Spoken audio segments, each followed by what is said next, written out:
Welcome to Life, Love, and Good Stuff. Father and daughter chats with David and Sophie McCallum. Here we discuss seeing and living life through the lens of self-love, how family relationships and life experiences hinder or fuel an authentic, rewarding life. A life filled with conscious, compassionate self-love. And sometimes we just have a good chat. Actor David McCallum has appeared in theater, film, and television and is a critically acclaimed author. David's most enduring roles include the Russian agent Ilya Kuryakin in The Man from U.N.C.L.E. and Dr. Donald Ducky Mallard on the CBS hit NCIS. Sophie McCallum was born in New York City, where she lives today. Sophie's a certified life coach, but specializes in self-love coaching as the self-love peddler. Sophie is an energy leadership master practitioner and strives to start each day with love in her heart for herself and the world around her.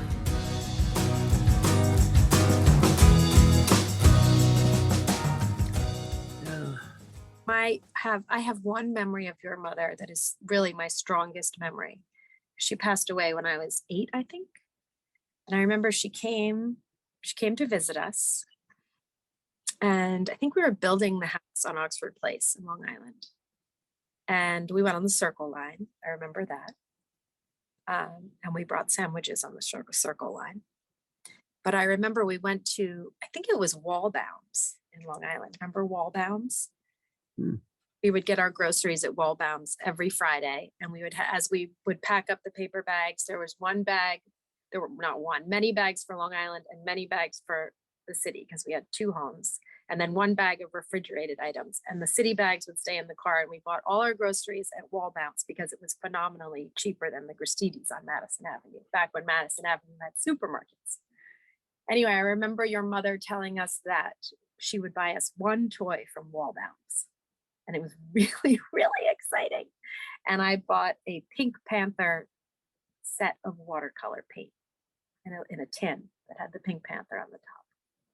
And that is my strongest memory of your mother. That and pizza. That and dancing the Highland Fling in the kitchen right here. Remember that? And I remember we used to have in that little room off of the kitchen, you built that platform that was right at the edge of the window. And then we would put that maroon mattress down. And I remember her joking in her Scottish accent about falling out the window and how we were trying to kill her. We brought her to New York to fall out the window. Well, you get that note from the landlady saying you want bars on the window for small children. And I remember sending it in saying, we need the bars on the window, but it's not for a small child. It's my mother who's going to fall out the window. Yeah. Did she visit us? All the people who've gone, the dear departed, all the memories we have of practically, 90% of them are so positive. They taught us the right things, every single one of them. And you can start talking about my father or anybody. He was born in 1897. I mean, it goes back, and his father was born in 1835 or something ridiculous. I mean, that's my side of the family. Then you go all through Catherine's family with, the old grandmother or whoever she was when the guys came through the plantation in the South. And she hid the family silver under her crinoline in the garden, sitting in a chair with all the, it was either the grandchildren or the silver. Something was under the chair.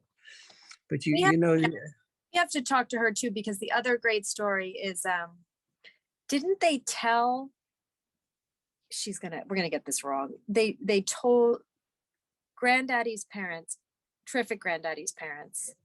My mother's father he didn't want to be known as great granddaddy. He wanted to be known as terrific granddaddy.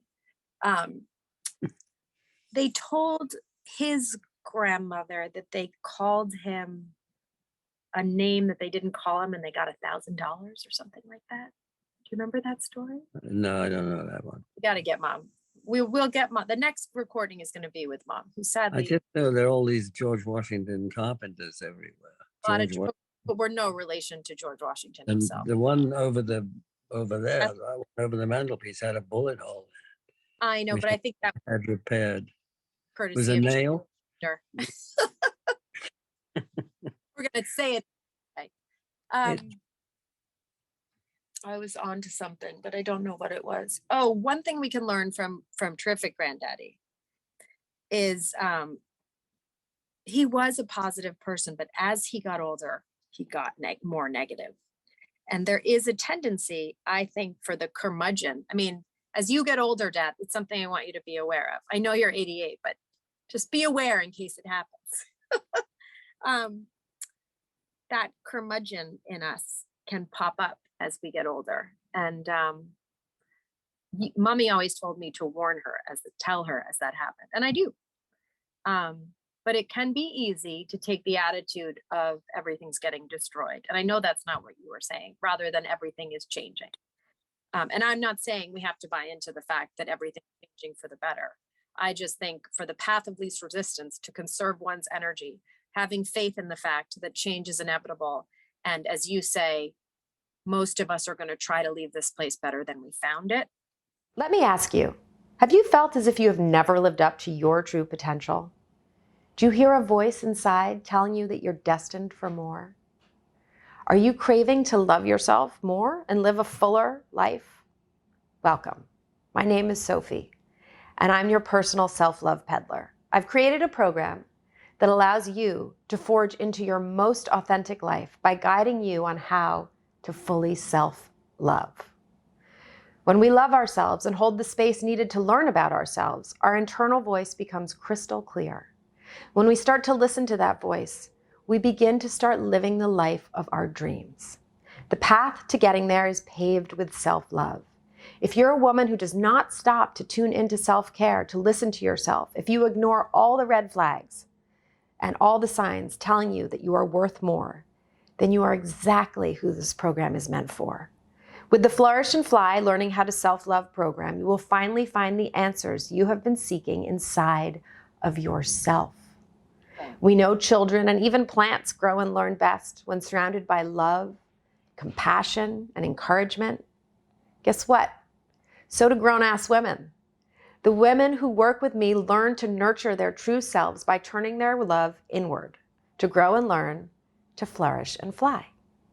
If you're struggling with self-love and are nodding your head, yes, please click the link below and join me inside of this program. I cannot wait to guide you to flourish and fly with love. Can keep us from becoming that curmudgeon that nobody wants to listen to or sit I'm near. talking about destruction when it comes to motivation, not in fact what actually happens. And What do you when there's something that has been around for hundreds of years, that has a weight, has a meaning, and people ignore it, that's the destruction. It's more in the motivation than it is in any sort of physical reality. Are you expecting something that's created within the last 10 years to have the same weight that something that has been around forever or for No, our of course time? not. It Right. might. So You never know. you have to give a la mode. You have to give the stuff of the day, of the time, room to grow into its weight without judgment, not without opinion. Not everything has to resonate with you, but without judgment. And freeing up that energy allows you to continue to leave the world better than you found it. Well, you And can do it either that, or you can just ignore it. yeah, There ain't no judgment, there ain't no acceptance, you know. And but you're missing out on something if you ignore it. You are. not Wait, necessarily. listen to this. Yes, the flow of harmony. Here we go. Here we go again. Believes whatever experience you encounter is there to help you on your journey, good or bad. If you ignore it, you're not experiencing it. There's no such thing as failure, only learning through this perspective. So the idea, and that quote isn't totally correct, but for what I'm saying, but the idea is if you ignore something, you're also ignoring any potential learning opportunity that you may have had through that exploration. You may not need that learning opportunity. Absolutely. And That's you drive yourself crazy trying to experience everything there is to experience. And that's when people experience FOMO. yeah. It's like dieting But goes down the same road. Oh, we could go there. let's do it. What is interesting about being 88 is yesterday or the day before, we took everything as we do. Everything comes out of our little bathhouse where we go and change to go to the beach, and the beach bar and the restaurant and the cafeteria. So everything goes in boxes and is put away for the winter because it's storms and gales and everything. But it then has to all come out and be put back in. And I found that parking the car and walking the car from the parking lot to the bathhouse was the first time in my life I was a little bit out of breath, and it's 100 yards. It's not that far. And having done that so many times, and it was nothing, and I never even thought about it. Yesterday, I had to think about it. I had to think about, energy is. So for all of those people in the world who become curmudgeons, I want to say there are certain things that are sent to test them, which force them into curmudgeonhood. And curmudgeonhood is something which is unavoidable, but you can avoid it if people do tell you, you don't have to be like that, old man, change, do this. I appreciate whenever you do, but you also, the other side of it is age with all its stealing steps does actually claw me in his clutch. So you can fight it up to a point, but sometimes it gets a little tough, a little hard. Yeah. It's so nice just to sit and talk. There are no flights of stairs. Even my cardiologist says, are there any stairs in your building? He's terrified I'm going to be walking upstairs. And how many blocks can you walk? This becomes a different world. Thank you for sharing that with me, because that's a perspective, obviously, I don't have. And a lot of people are not lucky enough to get where you've gotten. Yeah, I ain't finished. No, you're not. Your ass in a wheelchair from the parking lot to the bathroom. God. Oh yeah, up the ramp. You're still coming. Well, they sent me a walker. When I had brain surgery and all that stuff, they gave me a walker when I came home. We haven't used it yet, but we still got it. Yeah, I know. I brought you home. I'll never forget coming back from the hospital. I wasn't really brain surgery, by the way. That's a huge exaggeration. Yeah, the second one was. Was it? Okay. I had an embolism in my brain, and they didn't know whether it was going to dissolve or whether they should operate. And they put me in intensive care till they found out. That was the second. Can I talk about rehab there? Because I got to be the one to do it with you. The what? Can I talk about our time in the rehab there with the little car? With the little car. Yeah, it was meant to be a taxi. I'll never forget you. First thing they made you do is you're standing with your walker, and they took all of these little bottles of different kinds of spices, spice jars and stuff. All the labels had been taken off and they had been cleaned.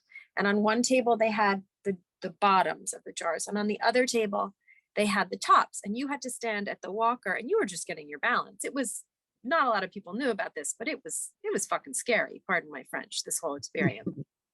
And so you're doing well, and I'm sitting with you, and you have to let go of the walker, take the top of the spice jar and the bottom of it, find the right jar and get the tops on, and this is hard for anybody, quite frankly. But at one point the nurse said to you, "So David or Mr. McCallum, how are you feeling doing this?"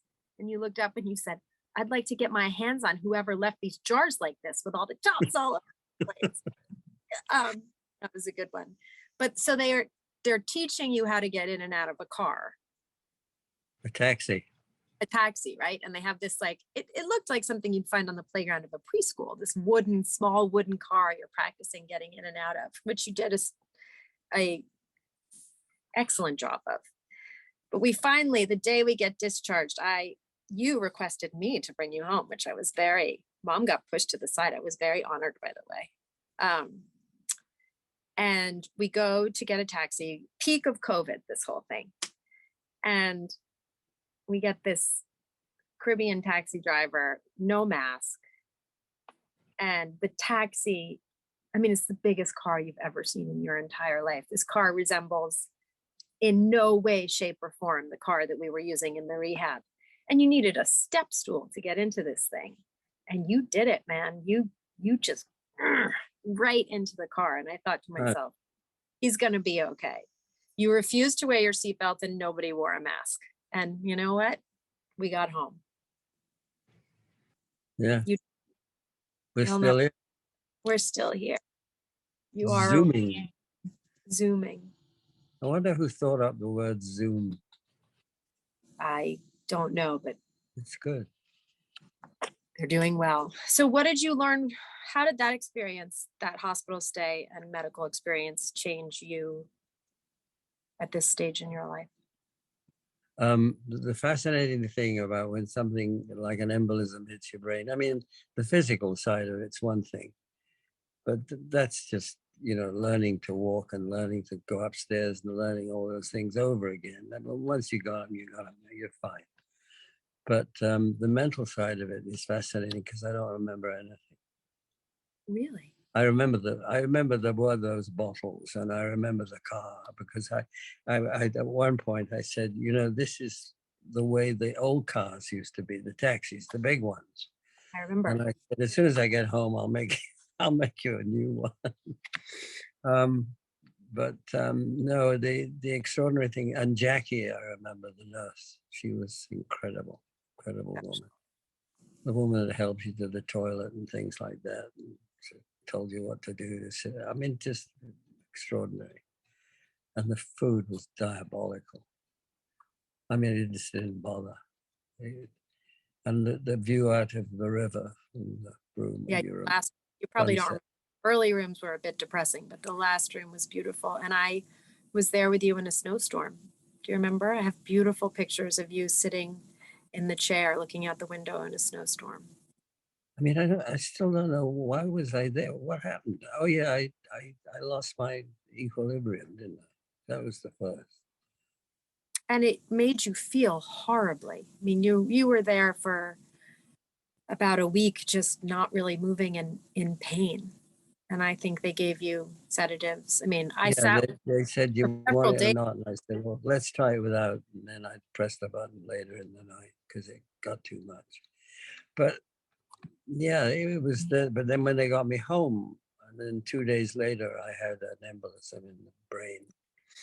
And but I learned a lot about brains and embolisms, which is they catch you, and then minute. You are 50% back to what you were before all of that. Don't you feel? Do you feel any difference? I don't see any difference. When I came back, I didn't. It took me a little while, but then I got back to almost it's a sort of an elderly normal. But now it's different. I don't want to go there. It's we'll do a podcast. When I'm lying down and. Thanks for the visual. No, we won't. We'll do it for a long time. Yeah. Well, this has been a lovely long talk. Yeah, you'll cut it up, I hope. We went you'll turn it off. Too boring. To the New York City skyline, to embolisms. Pintle buildings. And back again. Pintle. Well, I love you. Wee Pintle. Oh. Didn't get me going in Scottish. That wouldn't be nice. We do the whole thing with a Scottish accent. That would be something. Next time. No, Maddie would like that. I can do 5 towns. Yeah, you can do the 5 towns. 5 Brandy. Brandy. And you do Scotland. That would be fun. And as my mother would say, oh, don't talk like that. It's dreadful.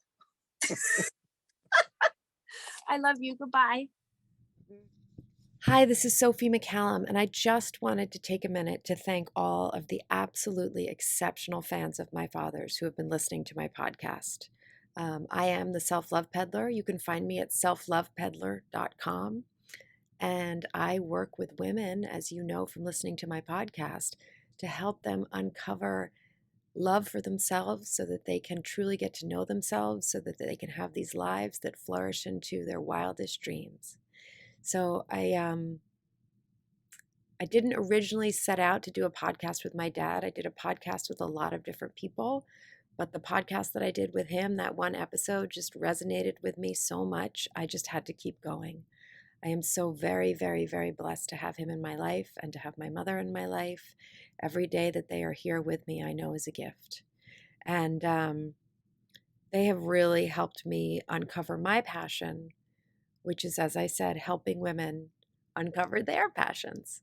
So if you or any loved ones that you know might be interested in working with me, I just launched an amazing course called Flourish and Fly, which is the basics to self-love. It's a super effective, fun, and efficient course that I really enjoyed making. And even when I watched it to make sure everything was in order, I got so much out of it as a viewer. So that was really rewarding to create something and then to profit from it in my proof watching, if you will. I work with women of all ages. You may have granddaughters who you see on social media all the time or on their devices all the time. I know that can be really scary for those of us who don't really know what's going on there. It's a tough time to be a young woman growing up. All women are told that the future is female and that they hold all the cards, yet at the same time they have food, fashion, and diet industries telling them that they're not good enough and that they need to change to be worthy. So it's a tough time. There's a lot of dialogue coming at women from different directions, women of all ages. So just going to promote what I'm offering to the community in case there's a woman in your community or if you yourself would be interested in checking out my course. I'm really extremely proud of it. Flourish and Fly. It's my calling getting these things out there. And I really appreciate your help and your encouragement and your support. And for all you male Man from Uncle fans out there, I don't mean to exclude you. Thank you as well. It's a real joy sharing this connection I have with my dad with you. Every time I sit down with him, I learn so much. And sometimes I hear stories that I've heard over and over and over again, and I don't mind it for a minute. And I love that even though I've heard a lot of these stories before, you guys haven't. So it's a real gift to share this. And what's been really fun too is as we go through this process, at first I would come to our recordings with a list of things to discuss. And now when I see my dad, which is very often, we're quite close, he says things like, so I was thinking this would be a good topic, or that would be a good topic. And he's starting to think about this format and this forum that we have together. And he's so sweet. He's always learning, right? And always growing and always trying new things. As many of you know, he's writing his second book right now, and he's all in. And he's also still working full time and flying out to California to work. But he's started to bring topics to the table for us to discuss, such as energy, energy. And that's never been like his forte, his playground, if you will. And it's not that he's taking my lead, it's that he is finding a way to be interested in what interests me. And he knows that through that, he will grow. And we can all learn a lot from him. He's really a special human being. And it's such a pleasure and such a treat for me to be doing this podcast. I hope we do many, many, many, many, many more. And again, this is just a little interruption to say thank you, to plug my job, because I feel so strongly that what I do is providing a service that can help so many, and it brings me so much joy to share it with you. And I'm so glad that I have brought you joy, sharing some more of my dad with you. And let's just keep it all going. So thank you.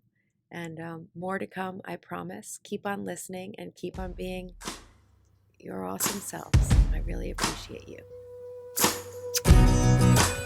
Thank you for spending time with us today.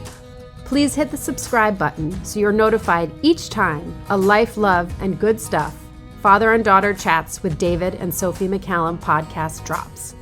Until next time, remember to lead with love.